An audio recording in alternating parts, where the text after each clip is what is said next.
Hello and welcome to another robotics video. This is a video that is meant to show you how to get set up for the Ruins of Atlantis project using robot virtual worlds. So the first thing we're going to do is we're going to go to our comp science drive. That is our network drive here at school that has stuff that we need. So to do that, we go down to the Windows Start button, click on it, go up to the right hand column about halfway up to this PC, click on that. And then next we look under network locations and we have our comp science drive. So let's go ahead and double click on that. Next we're going to go into the robotics folder, go ahead and double click on that. Next we're going to go into the number 3 automated systems folder, go ahead and double click on that. Then we're going to go into the Ruins of Atlantis folder, go ahead and double click on that. And then next we're going to find the file that says student name Ruins of Atlantis. Now you should be able to just double click on this and that should open up the file in the program. So I'm going to go ahead and do that. And notice how it opened it up. Now if for some reason that doesn't work, there's been cases where it just doesn't work, it just doesn't open the file. Here's what you could do. Here's a little workaround. Find the Robot C Virtual Worlds icon on your desktop, and please note that there are 2 Robot C icons. Make sure you get the one that says RVC, Robot Virtual Worlds. Very important. Okay, double click on that to open that up. That opens up the program itself. Then what you want to do is you just move the window over a little so that you can see the folder that has the file we need. Then just drag the file over into the main screen and notice that that opens the file. Okay, that's just a little workaround in case it's not opening up for you by double clicking on it. Okay, so next what we're going to do is save this file to our H drive and rename it to a file that we can recognize, that is our name. So what we'll do is this. First step, go up to the file menu, click on file. Second step, go down to Save As, click on that, make sure it's Save As. Next, when this comes up, we need to tell the computer that we want to go to our H drive. Now remember, one way we can get to our H drive is if we click on this PC, and it shows all the contents of this PC, and we go down to network locations and we look for our H drive. Remember, that's our special drive, our virtual locker. It's got our 032 number on it and it says H on the end. So go ahead and double click on that.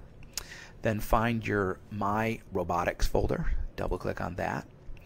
And then once we're in our My Robotics folder, we're going to rename this. Okay? Now, where it says student name, let's change that and let's put your name. And I'm just going to go ahead and put Joe Student. And then I'm going to click Save. Alright. Now, once that's saved, you should see the new name of it right up here on this tab. And the next thing we want to do is we want to go through and double check some settings to make sure that everything is set up correctly. So to do this, for the first 3 things we're going to check, they're on the robot menu. So come up to the robot menu, click on it, and the next thing we want to check is compiler target. Now notice there's 2 options, physical world, virtual worlds. We want to make sure that virtual worlds is selected. If it's selected, great, you don't need to do anything. Okay?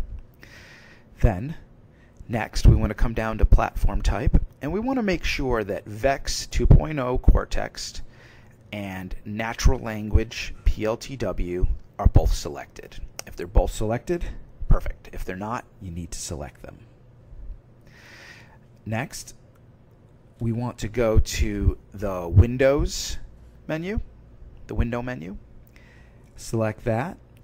Go down to select virtual world to use and make sure that Ruins of Atlantis is selected. So currently it's not selected. I'm going to click on it to select it. Alright, great. So next we're going to go to Robot and we're going to select Compile and Download Program. This will open up the Ruins of Atlantis interface or window. So what we want to do next is we want to find the local tab and select local. Next, we want to come down to create local account and click on that. Now what you're going to do next is you're going to fill this out and with your information. So I will fill it out with my fake student here, Joe student. Now the section, put your class color in there. I've given all my classes colors. You should know your class color by now. I'll just put in, well, I'll just put in class color. All right, make sure you don't write class color. Make sure you write in what your actual class is, okay? Now, username. This is where we're going to use our special student ID number, whatever it happens to be, our 032 number, whatever that is. I'm just going to keep this simple, and I'll just say 0324444, even though I don't think that's real. And then go ahead and put in the password that you use for that 032 account, okay? All right, so it should be your student ID and your password, what you use to get onto the network, okay? Then you're going to click Create Account. All right, now once you've done that, you want to go over to this menu over here and you want to select Robot. And then the robot that you want to select is MammalBot. Make sure that you have MammalBot selected. Then you want to go up to Play. And you're going to see this intro video. You've unlocked the portal and found the long-lost ruin. I skipped the video, but I would like you to watch it, please, because it has some useful information in there. So please take a moment to watch that. Now, I want to point out to you a couple different things. First of all, we have a button right here that says Map. If you click on that, it shows you sort of a bird's eye view of the map. Now what our goal is to navigate to the end of the map through the ruins. We're starting here on this first green dot, and we're going to work our way to each of these big dots called waypoints or checkpoints. And you'll notice that when you get to the next dot, it too will turn green, and then you'll be able to use that as the starting point. So it saves your progress. You don't have to always start at the beginning. You can keep track of your progress and start where you left off, which is kind of a cool feature. All right, so just want to also point out that we've got some different options down here for camera views. The one we're looking at currently is the #1 camera. If we click on #2 camera, it's sort of a bird's eye view. Here's our little car right here. We're going to navigate our way. If you click on 3, it is a different view, and if you click on the left mouse button, you can basically rotate the view. So you can see above, behind, in front of, whatever you want. It's basically something you can customize. All right. Now, you're going to want to refer to this map frequently to help you get through the maze.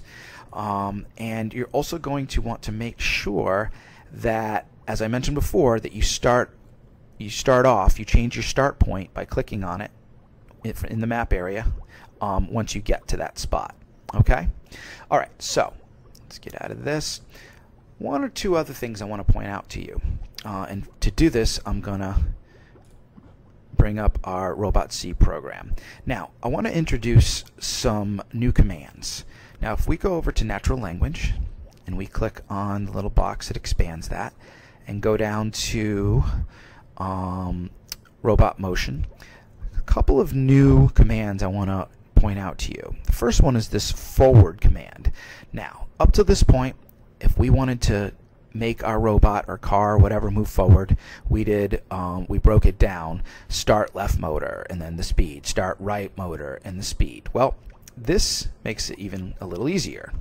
Instead of writing start right motor, start left motor, we're just going to do this forward command. So if you drag that out, and notice I'm putting this all under the first start point. All the commands should be under whatever start point you're working on.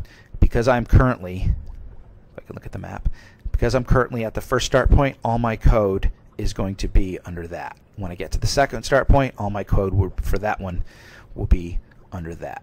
Okay, so forward, you choose your speed. And don't forget to include a wait time. Okay?